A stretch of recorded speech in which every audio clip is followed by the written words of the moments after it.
Salut à toi qui veux reprendre le contrôle de ta vie, ici c'est Zenrila et aujourd'hui je voulais te parler d'une manière dont on a tendance à se garder en prison.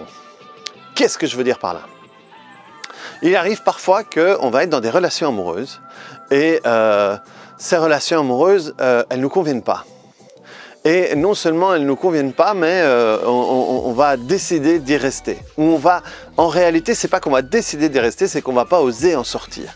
Donc qu'est-ce qui se passe? C'est que on va rester dans un truc qui ne nous convient pas par rapport à, de nouveau, il y avait une image que j'avais donnée quand j'avais fait la vidéo sur les abus sexuels, c'était les barreaux de notre cellule. Et là, c'est pareil, on a cette manière de se mettre tout seul en prison et c'est nous qui allons définir les barreaux qui vont être en face de nous. Et donc, parfois, ça peut être... on n'est pas bien dans la relation, on n'est plus OK avec l'autre, mais on reste et alors le truc le plus commun, c'est qu'on utilise les enfants. On dit, oui, les enfants, on ne peut pas faire ça aux enfants, qu'est-ce que machin et tout. Et alors donc on reste dans un truc où on n'est pas. La deuxième possibilité, l'ordre n'est pas important, mais la deuxième possibilité, c'est j'aime encore la personne, j'ai encore des sentiments pour la personne ou j'ai aimé la personne, mais en réalité, je ne reçois pas ce que je veux. Je ne reçois pas ce dont j'ai besoin.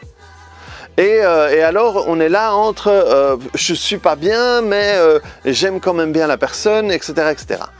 Et ensuite, la troisième possibilité, c'est je ne suis plus bien, je n'aime plus la personne, mais j'ai donné énormément pour cette relation.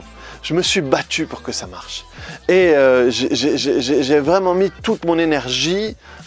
Et dans le fait d'avoir mis toute mon énergie, ben, il y a aussi encore une division. Il y a peut-être parce que j'ai toujours fait ça et que c'est mon habitude de faire ça et que j'y croyais vraiment.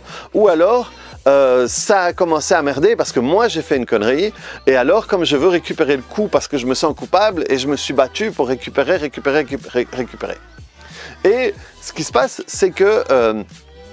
dans ces cas-là, il y a plein d'autres possibilités, hein. Je ne veux pas toutes les faire, mais il y a aussi le fait de ne pas oser prendre une décision ou de ne pas se sentir assez en confiance et croire qu'on ne va pas pouvoir retrouver quelqu'un d'autre. Ou parce qu'on a peur d'être seul, ou parce que c'est l'autre qui a l'argent, ou parce que, etc., etc. Il y a plein de possibilités. Donc chacun va choisir la sienne. Mais il y a un point commun à tout ça. Un point commun à tout ça, c'est que... on ne fait pas ce qu'il faut pour nous. On sait ce qu'on veut. Hein. En tout cas, déjà, on sait ce qu'on veut plus. Et on sait que c'est pas bon pour nous.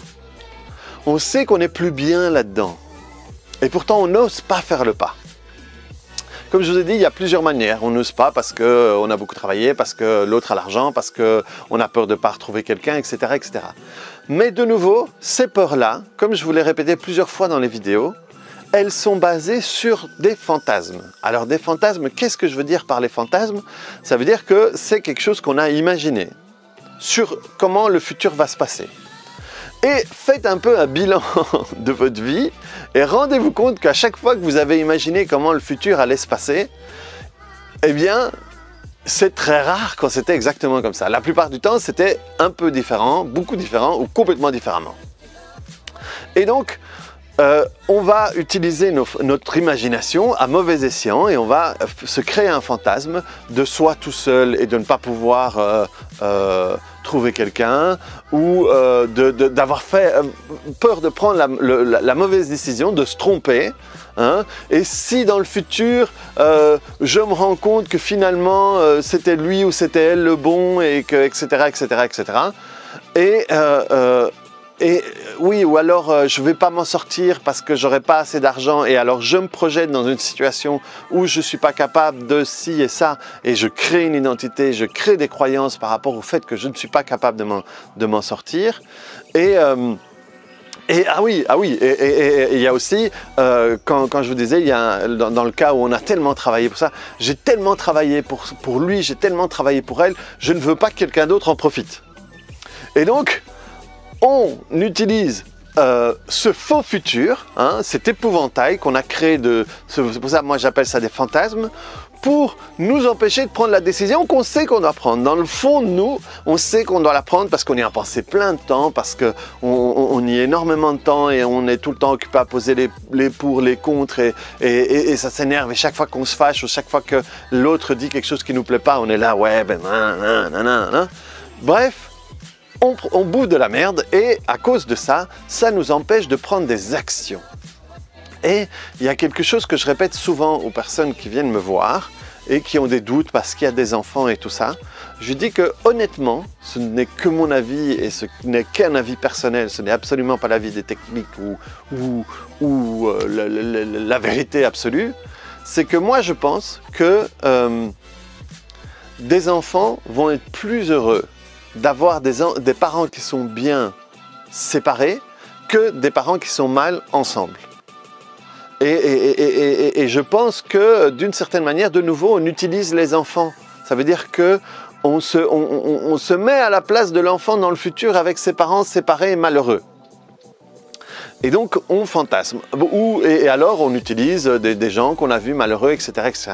Mais si vous êtes bien, il y a plein de divorces qui sont réussis. Qui sont réussis entre les personnes et que les enfants ont bien vécu. Donc de nouveau, à chaque fois, on va utiliser notre imagination pour créer un futur qui nous empêche d'avancer. Et moi ici, je ne fais absolument pas l'apologie de la séparation ou quoi que ce soit. Je veux juste mettre le point sur le fait qu'on se retrouve dans une situation où on sait qu'on n'est pas heureux, on sait qu'on n'est pas bien, on sait ce qu'on devrait faire. Parce que quand on est dans une situation, si on va profondément à l'intérieur de nous, on sait quand même ce qu'on devrait faire, mais on ne le fait pas. Et tant qu'on ne le fait pas, on est dans une vie qu'on n'aime pas. Ou en tout cas, il y a un pan de notre vie dans lequel on n'est pas bien. Et ça nous empêche de vivre notre vie. Et donc, je vais revenir de nouveau. Moi, je martèle la même chose. Hein. On a une chance sur 400 trilliards d'être sur cette terre. Si vous vous séparez, si vous sortez de cette prison dans laquelle vous êtes, d'abord, il y a un conseil que je donne à tous les gens qui pensent à se séparer, même pas de se séparer, mais qui pensent à le faire, c'est nettoyer toutes les raisons pour lesquelles on veut se séparer. Et pour ça, quand on fait ça, on va le faire pour deux raisons. La première raison, c'est que si on nettoie tout ça, et que si finalement, derrière la colère, derrière le ressentiment, derrière tout ça, il y a encore quelque chose entre l'autre personne et vous, eh bien, ça peut peut-être donner la chance de recommencer sur quelque chose de sain, sur une base saine. Et si jamais, quand vous nettoyez tout ça, c'est clair qu'il n'y a plus rien entre vous, eh bien, ça va vous permettre de trouver une autre personne avec qui ça va être différent. Parce que si vous ne nettoyez pas tout ça, vous avez la possibilité de retrouver quelqu'un avec qui vous allez jouer le même jeu. Donc, il y a le fait de se séparer en ayant nettoyé tout ça, on va pouvoir retrouver quelqu'un avec qui on va créer quelque chose de mieux. Parce qu'on a une chance sur 400 trilliards d'être sur cette terre, c'est pour profiter de la vie. C'est pour faire quelque chose de bien pour nous, quelque chose qui va faire que quand on va arriver à la fin de notre vie, on va pouvoir se retourner et on va pouvoir être content d'avoir fait tout ça. Donc c'est super important que vous puissiez vous libérer de cette prison dans laquelle vous vous êtes mis. Parce que j'ai des patients et des potes qui sont retrouvés ou qui sont encore dans cette situation-là où je pense à 2-3 personnes qui sont dans des cas différents que j'ai cités, où ils savent qu'ils ne sont pas bien. Le résultat objectif aujourd'hui, c'est qu'ils ne sont pas bien dans cette relation-là. Et qu'ils ne peuvent pas prendre d'action, ils ne parviennent pas à prendre d'action. Et alors qu'ils savaient ce qu'ils devaient faire. Ils savaient ce qu'ils devaient faire, chacun, hein, je ne dis pas que c'est... Moi, je ne fais pas l'apologie de la séparation, hein, mais chacun savait ce qu'il devait faire, mais ils ne le faisaient pas. Pourquoi? Parce qu'ils avaient peur de ce qu'ils avaient imaginé. Donc, si vous êtes dans cette situation-là, nettoyez ce que vous avez imaginé. nettoyer, donc de nouveau, nettoyer, qu'est-ce que je veux dire par nettoyer? C'est, moi j'utilise le tapping, vous, comme je l'ai expliqué dans des vidéos de comment ça se passe, vous imaginez, vous vous mettez dans ce que vous avez imaginé. J'ai imaginé que je serais tout seul en train de pleurer, ou que j'aurais pas d'argent, ou qu'elle va trouver quelqu'un d'autre, ou il va trouver quelqu'un d'autre et ça va me faire du mal. Donc vous vous mettez dans cette situation et vous la travaillez comme un vrai souvenir. Parce que votre inconscient ne fait pas la différence entre ce qui est vrai et ce qui est faux. Si vous l'avez imaginé et si c'est passé sur l'écran de votre inconscient, pour lui c'est comme si c'était vrai. Et vous nettoyez, ça veut dire que vous ressentez les émotions que vous avez la sensation que vous avez ressenties dans ce fantasme. Et vous tapotez, donc comme je vous l'ai dit, hop, je ressens les émotions, ensuite je mets mon attention sur mes doigts, hein, je défractionne. Allez voir mes vidéos, si vous ne comprenez pas ce que j'ai dit, allez voir mes vidéos sur les étapes du tapping et le défractionnement. Je lâche et je laisse partir, je lâche et je laisse partir. Paix, ensuite retester jusqu'au moment où vous n'avez plus des émotions. Une fois que vous n'avez plus d'émotions, continuez à travailler pour transformer les images et pouvoir vous voir d'une manière positive, bien, etc., etc. À partir du moment où vous avez fait ça et que vous n'avez plus cette peur du futur, nettoyez la manière dont vous vous sentez aujourd'hui et maintenant. Pour pouvoir être bien à partir de maintenant. Et à partir de ce moment-là, vous allez voir quel est vraiment ce qui se passe entre vous et l'autre personne à ce moment-là. Et si ça continue à pas être bien, faites ce que vous avez à faire. Et à ce moment-là, vous allez pouvoir vous sentir bien seul parce que vous avez besoin de vous sentir bien seul. Pour réussir une relation à deux, il faut déjà être bien tout seul. Donc, de cette manière-là, nettoyez ça. Et plus vous allez nettoyer ça, plus vous allez enlever les barreaux de votre prison et vous allez pouvoir en sortir et être libre. Parce que c'est ça l'objectif, c'est pouvoir être libre. Donc voilà. Je voulais faire une vidéo courte, comme d'habitude elle est longue et il y a plein de trucs différents, donc je reviendrai peut-être sur certains détails sur d'autres vidéos, mais j'espère que ça a pu vous éclaircir, vous donner des idées, mais faites un état des lieux honnête dans la situation où vous êtes. Et si elle n'est pas bonne, si elle n'est pas confortable, faites quelque chose.